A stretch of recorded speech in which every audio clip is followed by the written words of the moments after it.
नमस्कार. श्री स्वामी समर्थ. जय जय स्वामी समर्थ. आपल्या मराठमोळ्या पाटील्स कॉर्नर्स या चॅनेलमध्ये सर्व स्वामी भक्तांचं खूप खूप मनापासून स्वागत आहे.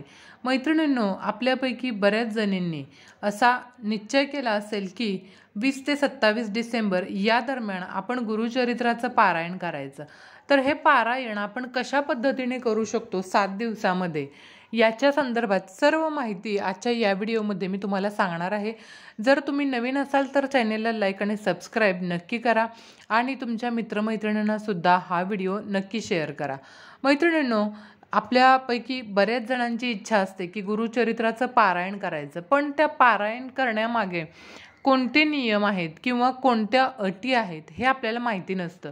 तर ते संपूर्ण माहिती ही तुम्हाला या व्हिडिओमध्ये मिळून जाईल. तर हा श्री गुरुचरित्र हा ग्रंथ जो आहे ना, तो सर्वप्रथम हा दैवी शक्तीने भरलेला सिद्ध मंत्ररूप असा वरद ग्रंथ आहे बघा.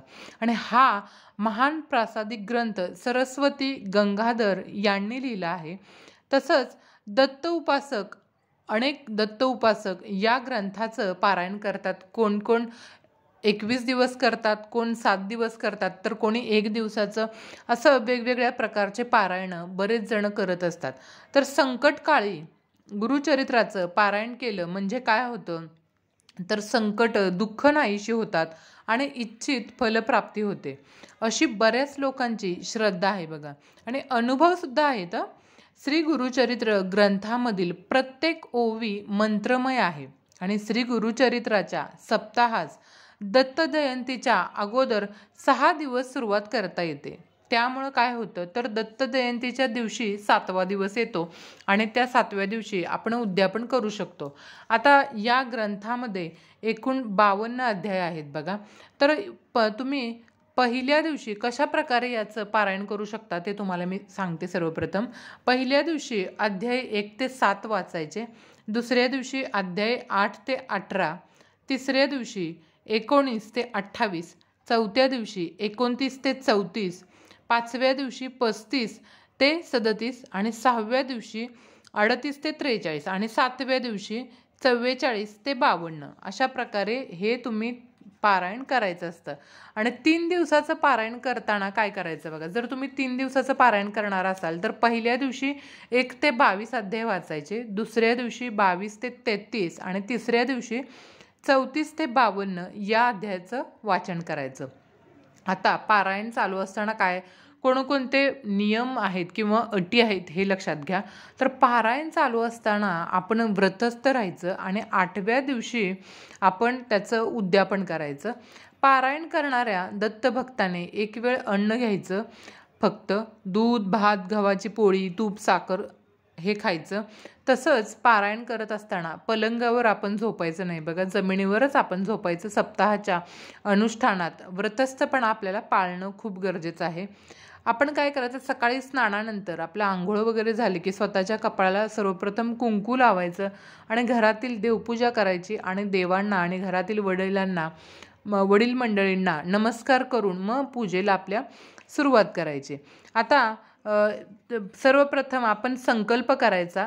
ज्या गोष्टीसाठी तुम्ही करत आहात त्या गोष्टीचा तुम्ही संकल्प करा आणि मग श्री गुरुचरित्र ग्रंथाची पूजा करायची, दीप प्रज्वलित करायचा आणि 7 दिवस ग्रंथाजवळ अखंड दिवा तेवत ठेवणं गरजेचं आहे बघा. श्री गुरुचरित्राचं वाचन करताना जर तुम्हाला शक्य असेल तर तुम्ही तुपाचा दिवा तेवत ठेवा. तसंच काही सूचना मी तुम्हाला या ठिकाणी सांगते. तर सप्ताह वाचायला आपण जेव्हा बसतो ना, तेव्हा मध्येच आपण आसन सोडून उठायचं नाही. तसंच कोणाशी बोलायचं सुद्धा नाही. आणि वाचन संपल्यानंतर श्री गुरुचरित्र ग्रंथाची पूजा करताना शक्य तर शमीपत्र व महानैवेद्यामध्ये घेवड्याची भाजी आपण बनवायची. संपूर्ण ग्रंथाचं सप्ताह पारायण आपण शास्त्रोक्त विधीप्रमाणे करायचं. संकट दूर होतं आणि आपलं मनोरथसुद्धा पूर्ण होतं. श्री गुरुचरित्र हा वेदतुल्य ग्रंथ आहे आणि यातील काही अध्यायांची फलश्रुती खूप विशेष अशी आहे बघा. अनेक वर्षांच्या कालावधीत साधकांना मिळालेल्या अनुभवावरून हे सिद्ध झालेलं आहे. तर आपण उत्तम आरोग्यासाठी, जर तुमच्या आजारासंबंधित काही तक्रारी असतील तुमच्या आरोग्यासंबंधित, तर तुम्ही उत्तम आरोग्यासाठी अध्याय 13वा हा अतिशय महत्त्वपूर्ण असा अध्याय आहे. रोज सायंकाळी याचं तुम्ही पठण करू शकता. तसंच अन्य व्यक्तींच्या आजारासाठी या अध्यायाचं पठण जर तुम्ही केलं तर त्या व्यक्तीची दत्तकृपेने तब्येत बरी होते. आणि संततीच्या आरोग्यासाठी जर तुम्ही प्रयत्न करत असाल तर अध्याय नंबर 20 आणि 21 हे रोज सायंकाळी मोठ्याने वाचायचे. आणि जर तुम्ही पुत्रप्राप्तीसाठी प्रयत्न करत आहात तर गुरुचरित्रामधील 39वा अध्याय तुम्ही दररोज वाचायचा. दररोज रात्री 39वा अध्याय आपण जेव्हा दिवा लावतो, बत्ती लावतो, त्यावेळी आपल्याला 39व्या अध्यायाचं वाचन करायचं आहे. एखादं अरिष्ट आलं तर त्याचं निवारण व्हावं यासाठी काय करायचं, 14वा अध्याय वाचायचा. तसंच जर तुमच्या घरी अखंड लक्ष्मी नांदावी असं तुम्हाला वाटत असेल ना, तर तुम्ही या गुरुचरित्रामधील 18व्या अध्यायाचं नियमित वाचन करा. हा अध्याय अत्यंत महत्त्वपूर्ण असा आणि फलदायी असा हा अध्याय आहे बघा. या लाभकारक अध्यायाच्या पठणानं श्री सद्गुरू दत्तात्रयांची कृपा लाभून आपल्या घरी श्रीमंती येते असा अनेक दत्तभक्तांचा अनुभव आहे. आणि श्री गुरुचरित्र हा कल्पवृक्ष आहे. गुरुकृपा व्हावी यासाठी श्री गुरुचरित्र ग्रंथाचं पारायण दत्तभक्त मोठ्या श्रद्धेने करतात आणि त्यांना त्याचं फळसुद्धा मिळतं. म्हणून तुम्ही गुरुचरित्राचं पारायण नक्की करावं.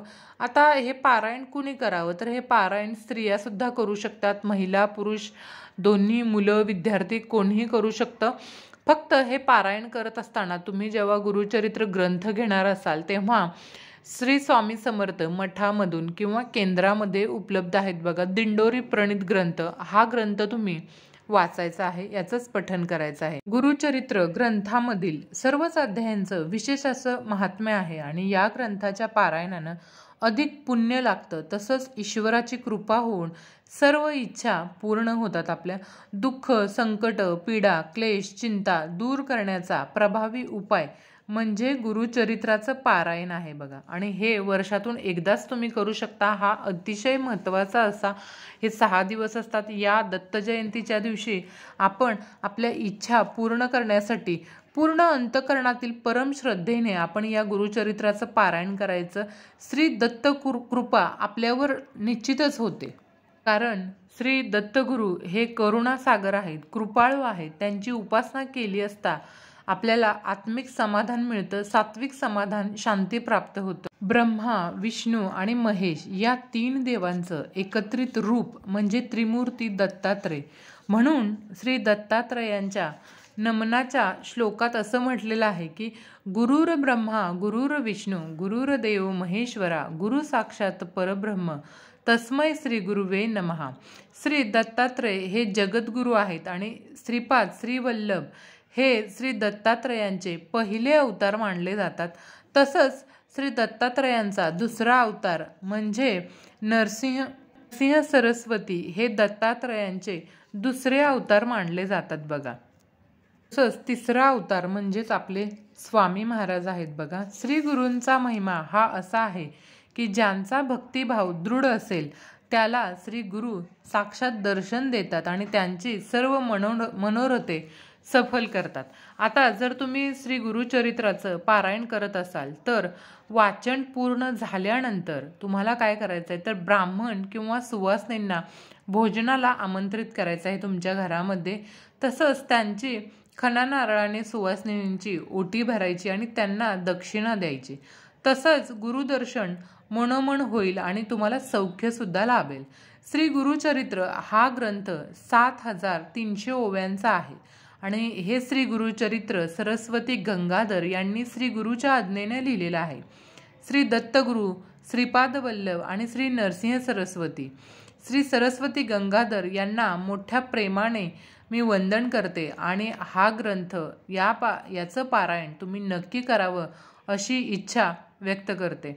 तर आजची झालेली सेवा स्वामींच्या चरणी अर्पण करते आणि मला वाटतं बऱ्याचपैकी महिला वर्ग 20 ते 27 डिसेंबर या काळामध्ये गुरुचरित्राचं पारायण नक्की करतील आणि त्यांच्या ज्या काही समस्या असतील ते आपले महाराज नक्कीच सोडवतील. तर झालेली सेवा स्वामींच्या चरणी अर्पण करते आणि आजचा हा व्हिडिओ इथेच थांबवते. व्हिडिओ आवडला असेल तर चॅनेलला लाईक आणि सबस्क्राईब नक्की करा. भेटूयात अशाच नवनवीन माहितीपूर्ण पुढच्या व्हिडिओमध्ये. तोपर्यंत धन्यवाद. श्री स्वामी समर्थ. जय जय स्वामी समर्थ.